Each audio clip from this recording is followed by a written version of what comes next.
comenzamos un curso titulado El nacimiento de la cultura cristiana, y en el cual voy a desarrollar en varios capítulos el contenido de un libro que escribí y edité hace un par de años, que se titula justamente El nacimiento de la cultura cristiana. Este libro fue editado en España por la editorial Homo Legends y en Argentina por la editorial Lectio. La pregunta que podría hacerse cualquier persona que comienza a ver este video es: ¿qué interés puede tener verdaderamente hablar sobre el nacimiento de la cultura cristiana?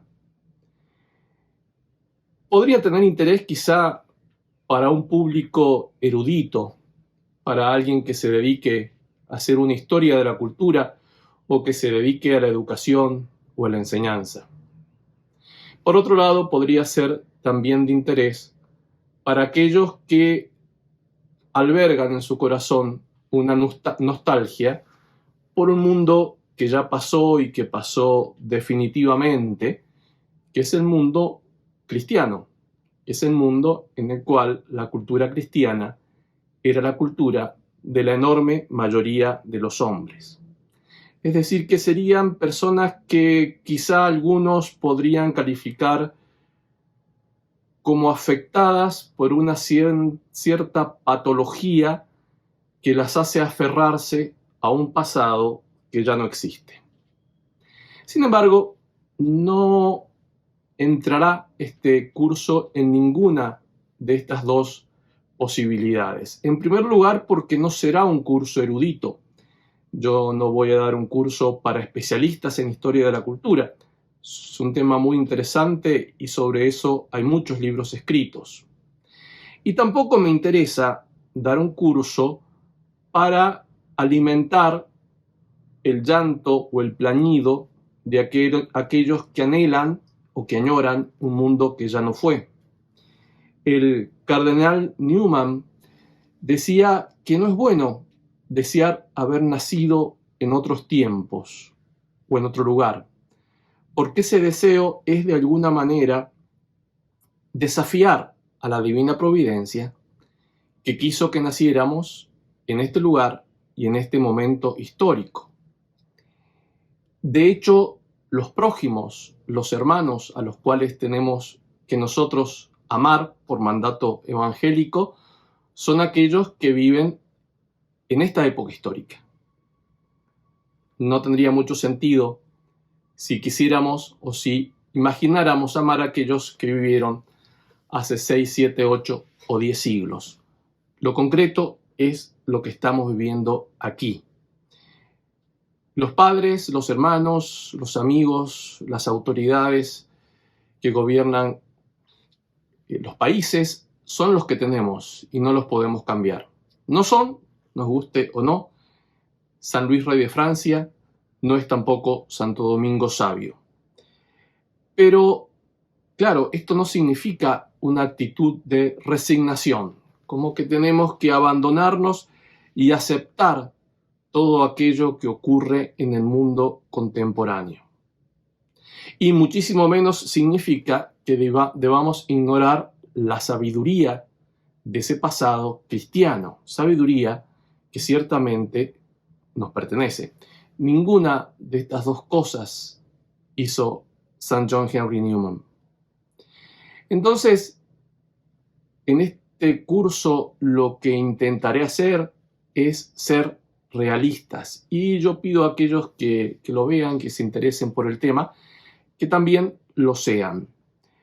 En primer lugar, porque no tiene, como decíamos, ningún sentido añorar un tiempo que nunca existió, porque nosotros tendemos con mucha facilidad a ilusionarnos con un mundo, a fabular sobre un mundo que sería más o menos perfecto. Alguno podría decir el mundo de la Edad Media. Pues bien, no era un mundo perfecto. Y esa imaginación que nos hacemos nosotros de la época medieval no es más que eso, una imaginación. Y tampoco sería sano ni sería bueno odiar el presente en el cual vivimos.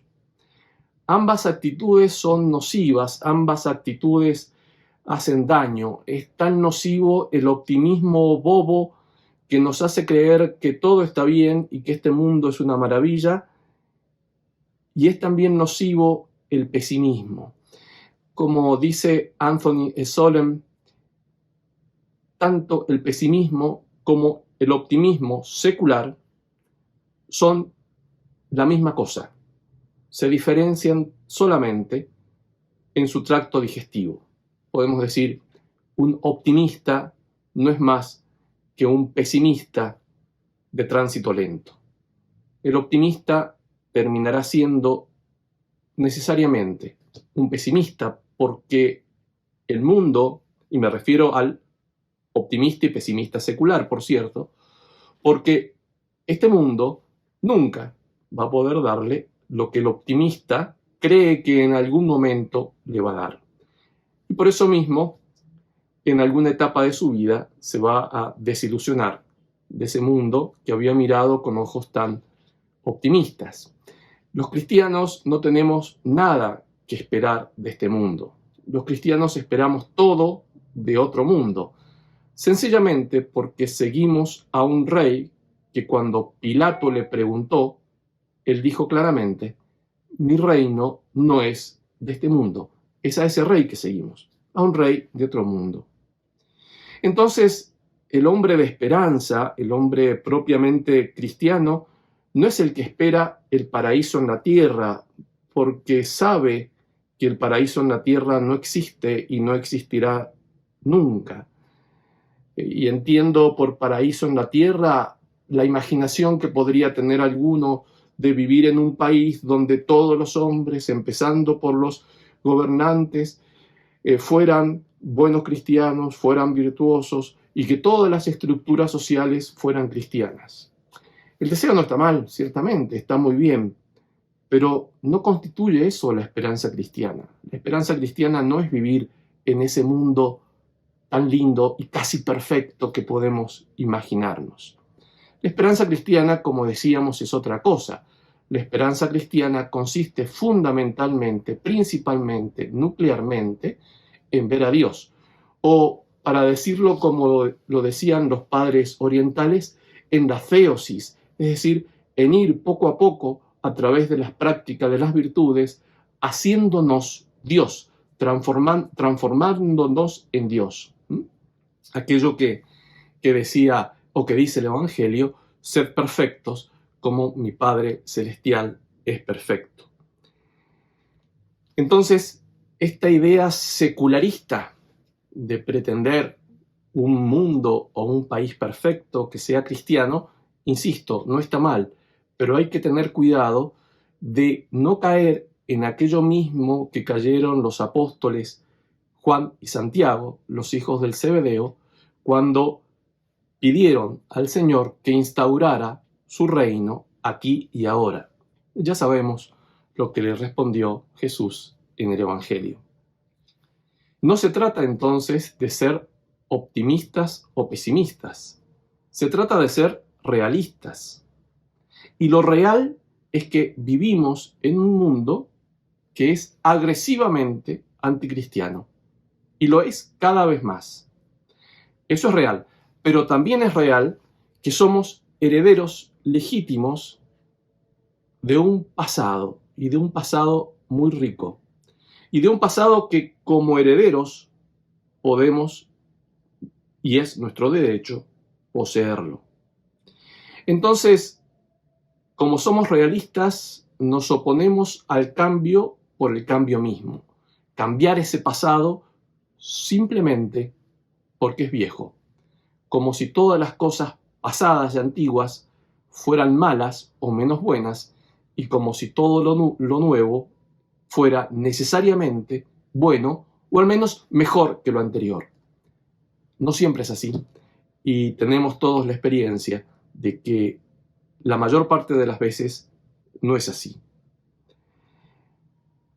El hombre solamente puede amar aquello que le pertenece.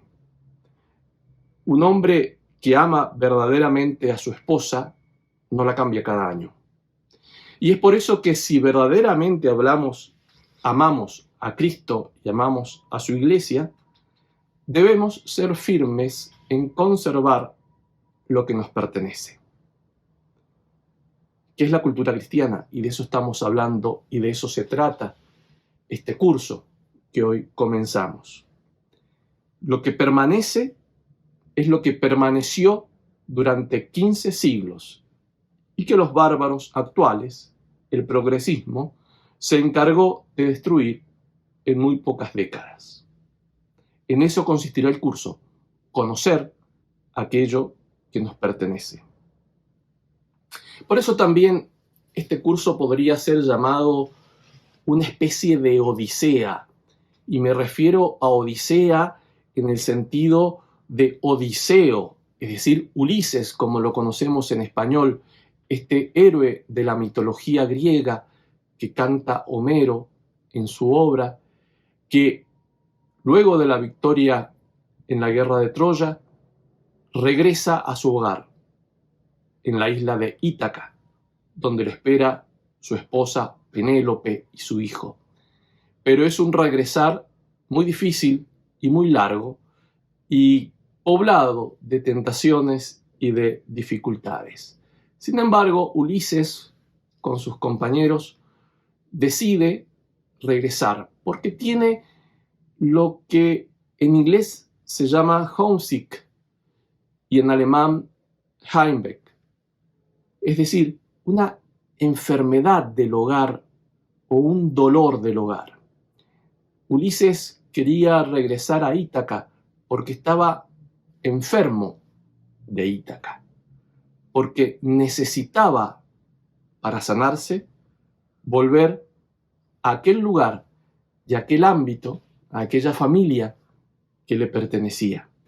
Y ese deseo de volver lo impulsaba a arrostrar todas las dificultades y a vencer todas las tentaciones que iban surgiendo a lo largo de su viaje. La más conocida de ellas, por ejemplo, es el canto de las sirenas. Y hay otra, cuando la reina Calipso, que se había enamorado de Ulises, le ofrece quedarse en su reino, siendo él su esposo y su rey. Ulises estaba en el mejor de los mundos. Sin embargo, esa necesidad de regresar a su hogar, de regresar a aquello que le pertenece, que en definitiva, a regresar a aquello que él es, lo movió a desechar el ofrecimiento de Calipso y a volver. Era, en este caso sí, una sana nostalgia. La nostalgia por volver a lo que nos pertenece.